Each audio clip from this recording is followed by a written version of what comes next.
What is going on, people? Chrome Squash here. How's everybody doing? Where are you tuning in from? Oh, this is bumpy and rough. Holy shit. Yeah, so how's everybody doing? Where are you tuning in from? What kind of riding you like to do? What kind of bikes you got? Anyways, topic of this video is, well, first of all, remove my airbox. Sounds fun. Sounds a lot different in my ears. Feels funner too. I don't know if that's in my head or not. But anyways, so I'm trying to sell this damn bike, and or trade it in if I can find a fucking full-time job. Damn it. But I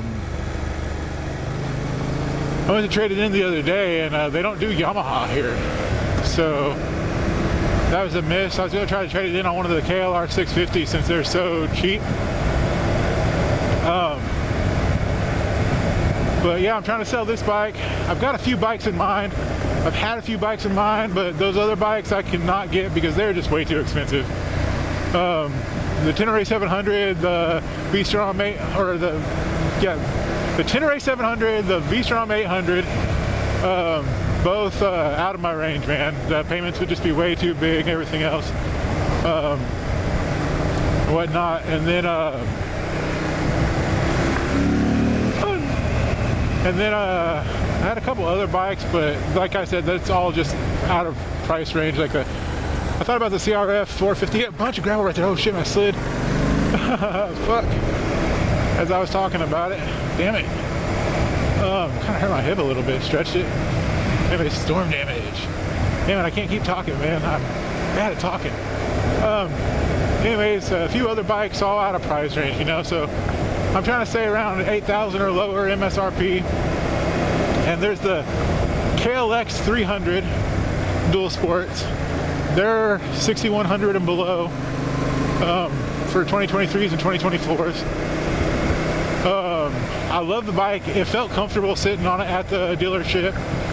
The suspension felt pretty nice for as cheap of a bike as it is.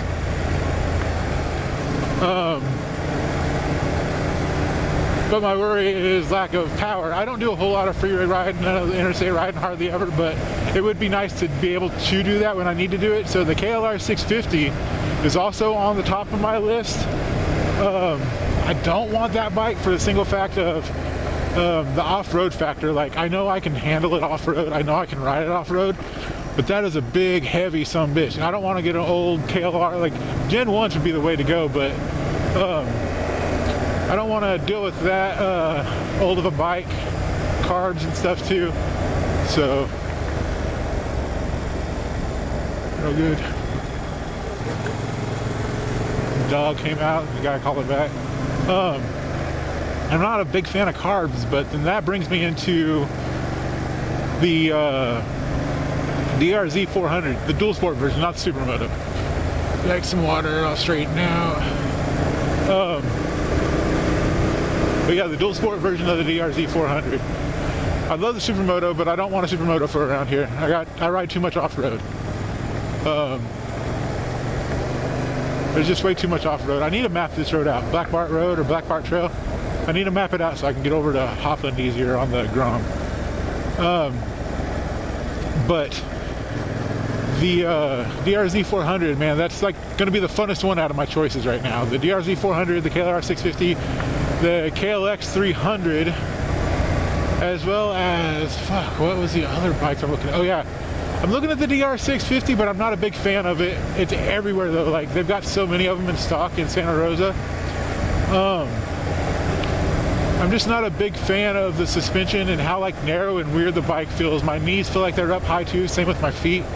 It just sits and feels different than the other bikes. But people love that bike and they're telling me to get that bike. I don't know, and I'm not one to like do a lot of mods. So I feel like I would have to do a bunch of mods to that one. Whereas like the KLR, eventually I would have to do the suspension. I don't have to do the suspension right away. Hell, I ride a Grom. I'm not worried about suspension too much.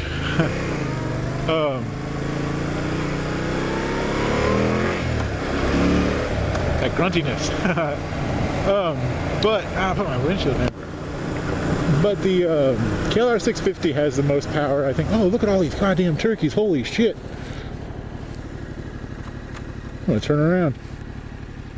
Look at all these fucks. So many. So many turkeys.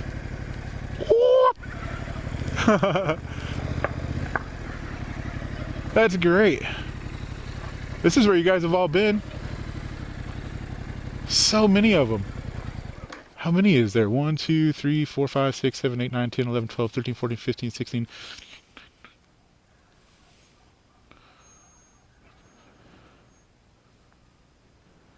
I don't, fucking over 50, dude. I don't know. There's a lot. That's crazy.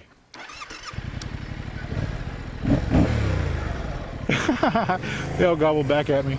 That's great. So many turkeys, dude. Holy shit. Oh, that's great. But anyways, yeah, so the KLR has the most power.